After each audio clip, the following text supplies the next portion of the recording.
فاسألوا اہل الذکر ان کنتم لا تعلمون۔ فرمایا کہ جب بھی تمہیں کوئی مسئلہ پیش آ جائے تو پھر تم مسئلہ پوچھا کرو اہل ذکر، اہل علم سے، ان کنتم لا تعلمون، اگر تمہارے پاس علم موجود نہیں ہے۔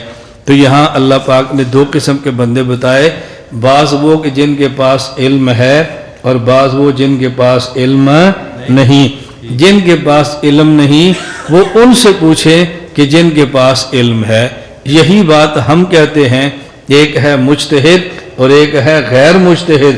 غیر مجتہد کو چاہیے کہ مجتہد سے پوچھے، اور مجتہد کو چاہیے کہ قرآن کریم اور سنت مبارکہ کی طرف رجوع کر کے مسائل نکالے اور امت کے حوالے کرتا رہے۔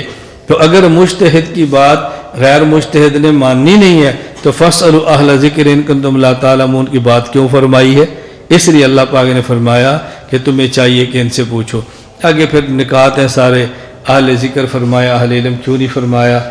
ہمارے حضرات فرماتے ہیں دو وجہ سے۔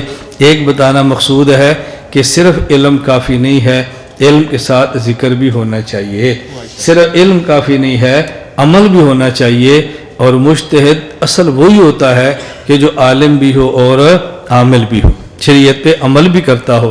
اور دوسری بات سمجھائیے، ذکر کہتے ہیں یاد دہانی کو۔ ایسے بندے سے مسائل پوچھو کہ جس کو مسائل ازبر ہوں اور یاد بھی ہوں۔ ایسا بندہ نہیں جس کو خود ہی مسائل نہیں آتے، وہ دوسرے کو کیا بتائے گا؟ اللہ تعالی ہم سب کو امت کے فقہا پر اعتماد کرتے ہوئے فقہا کی بات ماننے کی توفیق عطا فرمائے۔ وآخر دعوانا ان الحمدللہ رب العالمین۔